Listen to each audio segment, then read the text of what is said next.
Sarvagyaram Mishra DM G महाराज हाथरस के और शैलजाकांत मिश्रा जी महाराज, 2 मिश्राओं ने मिलकर के यहाँ की कुछ छली मलिन साधुओं के साथ संगोष्ठी कर करके पूज्य बाबा महाराज की इस पावन स्थली पर से मेरे आवास को हटाया। छोटी सी टूटी फूटी कुटिया थी, आपने देखा था, उसे हटाया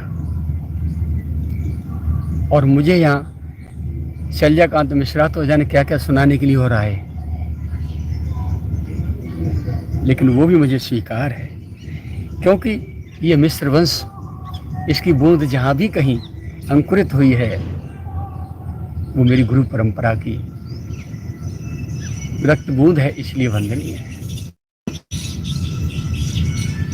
अपने गुरुदेव का, देवरा बाबा का, तो यमुना जी पे जाके इन्होंने घाट भी बना दिया। ब्रज विकास परिषद, तीर्थ ब्रज विकास परिषद के, ये ब्रज में आदरणीय योगी जी मुख्यमंत्री ने इनको सर्वे सर्वा बना के भेजा है यहाँ। तो अपने गुरु के लिए तुम यमुना जी में घाट भी बना रहे हैं जाकर के, और यहाँ इस मिश्र वंश के केंद्र को, किले को, ध्वजा को नष्ट करने के लिए सेवक की छोटी सी कुटिया को भी हटा दिया यहाँ से। जो आज चारों तरफ कुत्ता, सुअर, चिलमची, गंजेड़ी, भंगेड़ी लोग इस स्थली को दूषित कर बना रहे हैं। क्या कहूं इनकी दुर्बुद्धि के लिए। फुल पावर में आकर के भी एनजीटी का सहारा भी इन्होंने लिया, लेकिन एनजीटी ने एक तो आदेश किया है पूरा नो कंस्ट्रक्शन जोन, कुछ भी नहीं रहेगा, और दूसरा आदेश मैंने डाल दिया था, वहाँ अपनी प्रॉपर्टी शो कर दी थी समाधि स्थल को। तो मेरे अलग से आदेश हुआ है कि समाधि और मंदिर कुटिया और जो संत भजन के पर्पज से रहे, नॉट रिमूव। जिला जज का स्टे भी है, हाईकोर्ट की डायरेक्शन भी है, लेकिन इन्होंने किसी एक साधु की, और साधु क्या कहूँ, गुरु शरणानंद और उनके चेले चपाटों की भड़ास की शिकार होकर के मेरी कुटिया को हटाया। आज आप सब देख रहे हैं कि ऐसे दिव्यतम महापुरुष की समाधि स्थल पर कैसा तांडव हो रहा है, जहाँ पैसे का कभी स्पर्श नहीं था, लेन देन नहीं था, देने पर भी नहीं लिया जाता था, उनकी परंपराओं को पूरी तरह बखूबी निभाया जाता था। आज वहाँ खुलेआम पंडागिरी हो रही है, यहीं चिलम भांग गांजे चल रहे हैं, यहीं अत्याचार दुराचार क्या क्या हो रहा है, रात दिन मुश्किल हो रही है मेरा जीना यहाँ। लेकिन करूँ क्या, मिश्र वंश के ही ये 2 सर्वज्ञराम मिश्रा जिलाधिकारी मथुरा और शैलजाकांत मिश्रा तीर्थ ब्रज विकास परिषद के महापुरुष, इन्होंने ही ये सब लीला की है। सर्वे सर्वा हैं। आप ब्रज का विकास करने के लिए आए या विनाश करने के लिए, ये तो आप जाने, लेकिन अपने गुरुदेव के यहाँ देवरा घाट बना करके और विश्व के गुरु के यहाँ कन्हैया के प्राण प्यारे बाबा ब्रजवासियों के जीवन प्राण सचल गोवर्धन की तलहटी को ध्वस्त कर दिया आपने आकर के। हर बुजुर्ग के पास बुजुर्ग एक सेवक होता है, नाती बेटा किस लिए किए जाते हैं, बुढ़ापे में उसकी देख रेख करें। गुरु की परंपरा में गुरुओं के पास, बुजुर्ग गुरुओं के पास में सेवक क्यों रहते हैं, उनकी वृद्धावस्था को सार संभार कर सकें। तो क्या पूज्य पंडित जी महाराज के पास इस सेवक की जरूरत नहीं थी? बालकाल से जिसने एक क्षण के लिए भी इनको नहीं छोड़ा, और आज अपनी उस पावर का प्रयोग करके आपने प्रशासन को ठोक करके कुटिया को फाड़ के फेंक दिया। कम से कम 15-20 लाख के तो ग्रंथ उसमें नष्ट हुए हैं। ये पूज्य बाबा महाराज के जीवन चरित्र उपदेश वाणी थे, जिनसे जगत का कल्याण हो रहा था। एक पैसा नहीं किसी ने प्रकाशित करा के भेज दिए, निःशुल्क वितरण हो रहा था अब तक, वो ग्रंथ भी इसमें नष्ट हुए। ऊपर से मलबे में बरसात से सड़ गई। किससे कहने जाऊं, गोविंद की इच्छा पर छोड़ दिया है। जो भी है प्रभु की इच्छा, हर इच्छा। क्या करेंगे ये जाने। मैं तो कुछ करने की सामर्थ्य में भी नहीं, और सामर्थ्य भी बहुत है इनकी कृपा से, लेकिन मेरी साधुता और वो कहते थे भाई साधु कैसा, वो साधु कैसा जो सहनशील ना हो।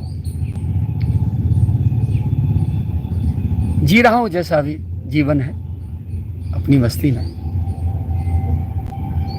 मैं राजी हूं उसी में जिसमें तेरी रजा है। मैंने गिरिराज जी और महाराज जी की इच्छा मान करके इसको सह लिया है, लेकिन इतना अवश्य जानता हूं इनका मंगल नहीं होगा जिन्होंने कुटिया तोड़ी तोड़वाई है।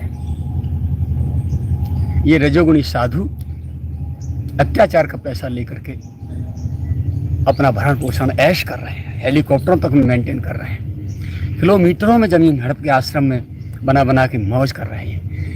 और इस दिव्य महापुरुष के एक छोटे से शिशु की ये कुटिया बर्दाश्त नहीं हुई।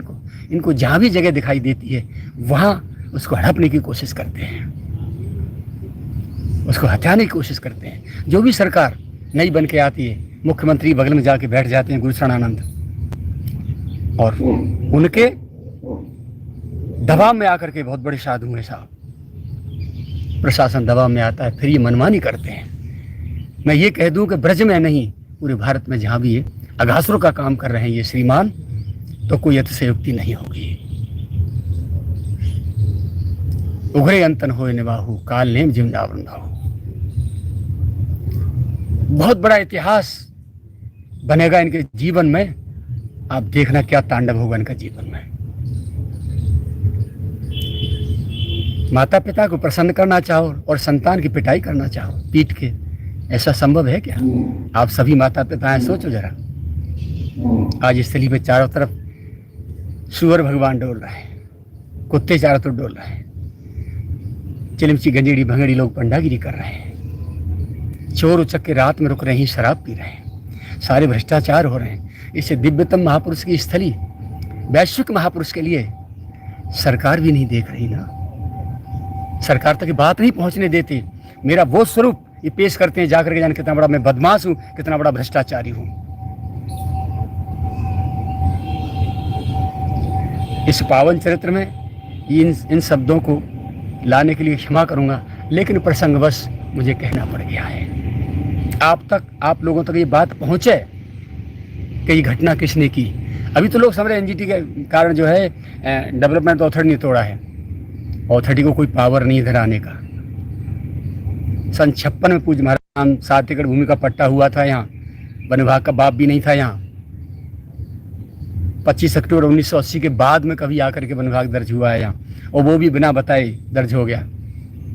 महाराज जी को जमीन से कोई लेन देन नहीं था, मुझे भी कोई लेन देन नहीं है, शांति से जीवन जी रहा था। खंडहर से भी पड़े हुए तुमने देखा ही था, पुराना प्राचीन पत्थरों की भूटाओं की दीवार थी, ईंट भी नहीं लगी थी, इतना प्राचीन दीवार थी। लेकिन इनको शर्म नहीं आई, इस महापुरुष की मंच पर खड़े होकर के बड़ी बड़ी दुहाई देते हैं, बड़ा बड़ा यशोगान करते हैं।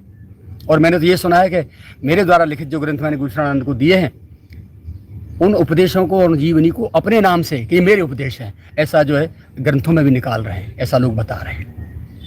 तुम्हारे फरिश्ते भी नहीं सोच सकते उस चिंतन को, इस व्यक्त महापुरुष के उस चिंतन को, उस आध्यात्मिक चेतना को, प्राण चेतना को। तुम्हारी हो सकती है वो, फ्रॉडगिरी नहीं, 420 नहीं, क्या है ये? तैयार हो जाओ गुरुशरणानंद अपने चेले चपाटों के साथ में इस दुष्कृत्य के लिए परिणाम भोगने के लिए। बहुत हो गया। तो आइए चलते हैं अपने दिव्यतम महापुरुषों की, क्यों मैं इनका चरण सेवक हूँ, इनका पायक हूँ, इनका गोद खिलौना हूँ। जिस गोद में कन्हैया को इन्होंने खिलाया है, उस गोद में इस शरीर को भी लालित्य लाड़ दुलार करने का सौभाग्य मिला है।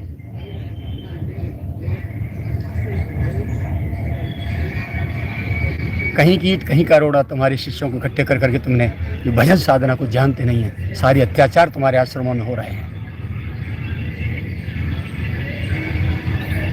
मुझे नहीं पता था अधिक मास में कितनी शराब की बोतलें इनके आश्रम में से ट्रैक्टर ट्रॉलियों में डाल के कबाड़े में बेची जाती हैं। कुछ बच्चे चर्चा कर रहे थे खड़े होकर के यहाँ पेड़ों के नीचे, मैं निकल के जा रहा था, मैं नहीं जानता था कौन थे वो लोग, लेकिन जो डाल के आए थे बता रहे थे अपने आप चर्चा। मैं तो सुनता हुआ निकल गया था। क्या नहीं हो रहा है इन आश्रमों में, लेकिन इनकी भौतिक प्रभाव को देख करके, इनकी छल कपट की राजनीति को देख करके मुख्यमंत्री के पास बैठ करके इनके दबाव में आकर के न्याय प्रिय अधिकारी भी अन्याय करने में नहीं चूक रहे। मथुरा मंडल का नाश करने के लिए ये व्यक्ति बैठा है। प्रशासन पर मनमाने ढंग से जो चाहता है सो कराता है, और प्रशासन इस भय से कि मैं मुख्यमंत्री तक पहुंचे इसलिए भयभीत होकर सब काम करता रहता है।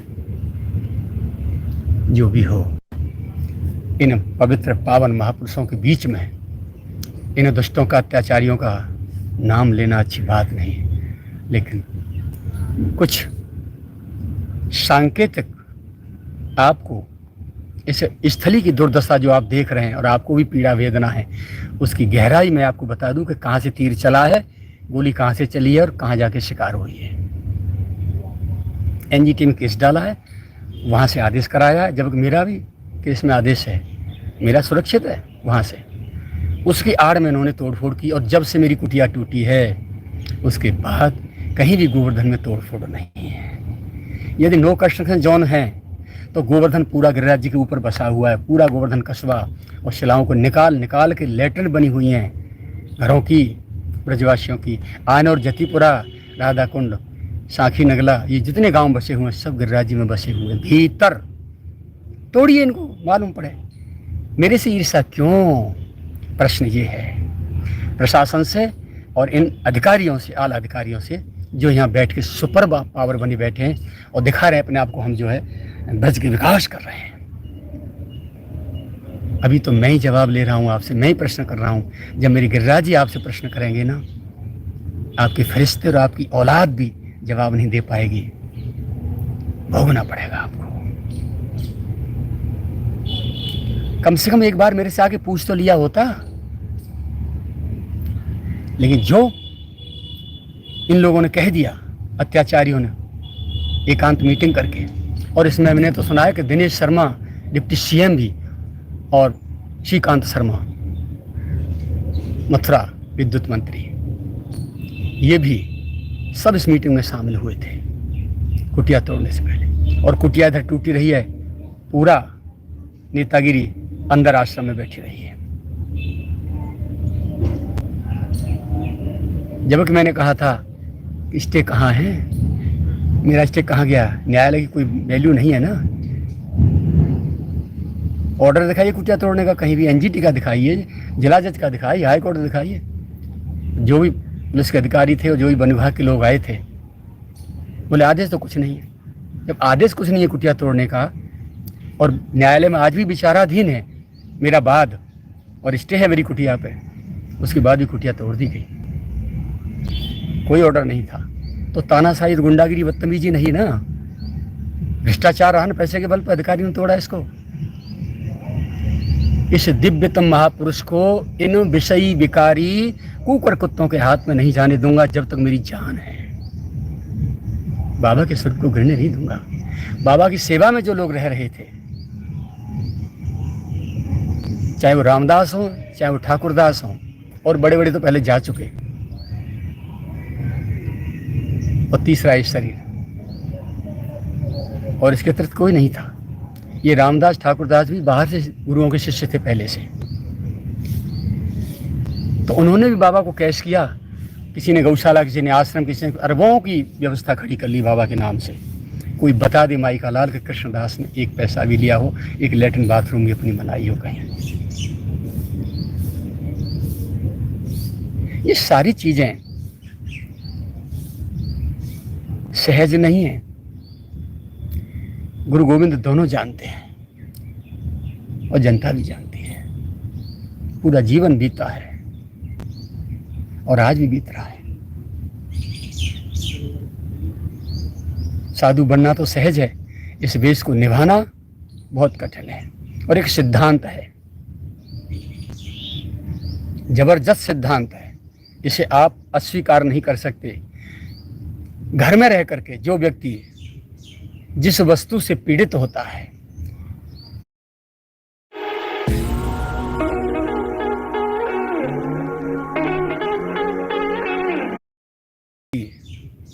जिस वस्तु से पीड़ित होता है, जिसके अभाव में कष्ट सह रहा होता है, वो समाकालांतर में समय आने पर चाहे कोई नेता बन जाए, चाहे कोई अधिकारी बन जाए, चाहे कोई साधु बन जाए, महंत बन जाए, चाहे कोई वक्ता बन जाए, समय मिलने पर चूकता नहीं है। पहले उसकी भड़ास निकालता है जिससे पीड़ित था घर में, उस वस्तु की पूर्ति करता है। पहले संतों में होड़ थी कि कौन महापुरुष कितनी विरक्ति से भजन कर रहा है, भगवत प्राप्ति कर रहा है। हम भी उनकी जो है शरण में जा करके उनसे मार्ग पूछें और आगे बढ़ें। आज होड़ है किसके ईंट पत्थर और महल कितने बड़े खड़े हैं, कौन बड़े से बड़े प्रवचन दे रहा है, कितने बड़े अधिकारी नेता उसके यहाँ आ रहे हैं, कौन सी गाड़ी मेंटेन कर रहा है, कौन कौन सी सुविधाएं हैं, कितने रूम एसी हैं। आज इसकी अंधी दौड़ में साधु मरा जा रहा है। गृहस्थ तो कहीं नहीं लगते इनके सामने। स्वाहा कर दिया इन्होंने साधुता को, वेश को, परंपरा को। खत्म। ये कटु शब्द है। और एक टूटे फूटे साधु की एक टूटी फूटी सी झोपड़ी कुटिया, उसे बर्दाश्त नहीं कर सके ये कुकरे।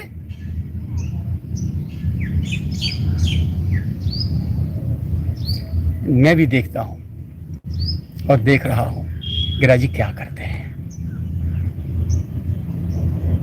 जब सहनशीलता का बांध टूटेगा तब ठाकुर कोई न कोई कन्हैया प्रकट कर देंगे, श्री राम प्रकट कर देंगे नसरों का वध करने के लिए अवश्य। आइए इन्हीं शब्दों के साथ मैं वापस चलता हूँ अपनी